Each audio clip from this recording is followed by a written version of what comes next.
So hello, good afternoon. So this question is: should a woman like a man that doesn't have money? Inspired by one of my WhatsApp status. And it was interesting because I asked people: number one, in what terms doesn't have money? Is it that he's doesn't have a job, he's broke, or what terms do you mean he doesn't have money? Okay, I would advise a woman, if a man does not have money, I would advise you to date regardless of marrying, because society is now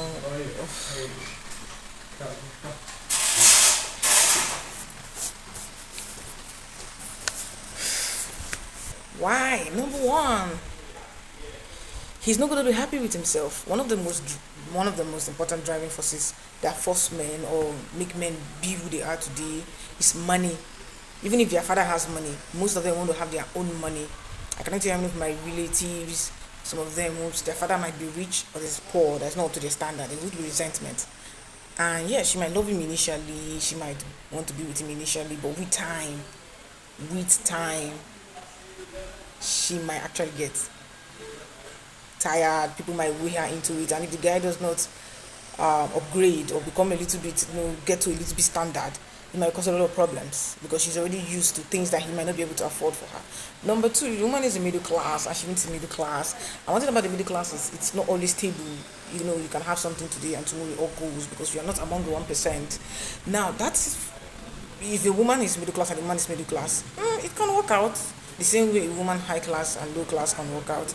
With a middle class man and you're a middle class woman, it might work out. But there has to be certain rules, certain the kind of job both of you do, how do you grow together. That is fine. It can be done depending on your agreement. But if both of you are low class, or maybe the girl is low class and the guy is low class, it's not gonna work out. I don't feel so because there's a lot of stress in society nowadays. You open up Instagram, you see people, you open YouTube, you see this, you open every single social media. Even walking along the road, you notice the difference between the rich and the poor. And sometimes we want to have what these rich people have to an extent. We want to have food, and believe me, food is costly.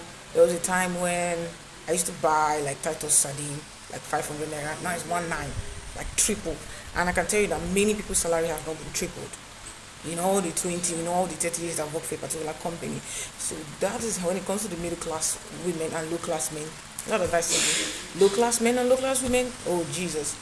Not advisable at all, but that's what we see a lot, especially in developing and underdeveloped nations. You see a lot of some men that don't even have food to eat marrying lots of women, which is not very good because the children grow up to become thieves.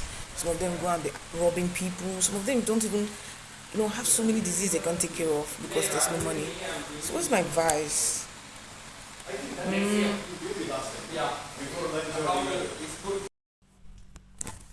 Hey, good afternoon. My name is Ijoma. Welcome to my channel. So today we're going to be discussing a particular topic. It's about if a woman should a woman be with a poor man, stroke someone who is not financially stable. So that's the question I get most of the time, and usually it's men that usually ask those questions, and men are the ones that usually say, "Hey, if I meet a woman because she likes me because of her money, what happens when she meets other men that like me because of that like that that has money? Will she leave me too? She might. Nothing is certain, but every one of us should strive to attain financial independence. As a woman, I won't advise you to go with a poor man, especially if you are a poor woman too, or if you are trying to struggle to survive, because society is not always kind to women. You can walk into a place or job of 100,000 naira, they'll pay you 100K because you're a woman, but if they see a man, they're going to pay him 150K. That aside, society is more accepting most of the time. In my country where I'm from, most of the time it's a traditional style where the men get paid more than us, and so you see, um, it's kind of difficult for a woman, but yes, we try, we work hard, we do the best we can. So when you couple that stress, of putting everything you can into your job or whatever you do for a living, and you meet someone, you meet a man, or you're with a man who is also not doing well for himself, it's going to be too troublesome. So my advice for women is, please, it's better to be alone than to be with someone who can't even take care of themselves, because they're not going to be happy with themselves. One of the things men crave, I feel men crave, is financial stability. They want the ability to be able to afford things. So as he's trying to gain financial freedom, you also try. Not everyone is going to be a billionaire. Not everyone is going to be the 1%. Not everyone. Not everyone is even going to be in the 10%. We're talking about stability, your ability to be stable. Very important before you even think of venturing into a serious relationship with any man. And money is good. I know some people like to be like, hey, everything is not money. I know everything is not money, but money is good. It stops nonsense, it stops rubbish, and it helps a lot. So, as a woman, myself, I would advise my fellow women, please don't go for a broke guy. Don't go for a guy who's not happy with himself financially, who cannot take care of himself, talk less of taking care of you. And you also, women, take care of yourself, so you don't attract certain amount of people. And even if you do attract certain amount of people, because we walk on the streets, we see different people, you can always say no.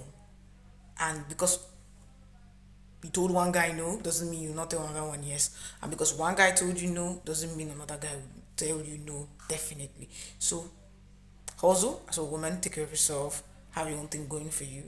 And when you meet the one that it's not up to your standard or up to what you want, or not even trying to get there, you know what to do. And if you decide, oh, I'm going to manage, I wish you the very best of luck. But I would really advise you, life is short and you want to live the best you can live.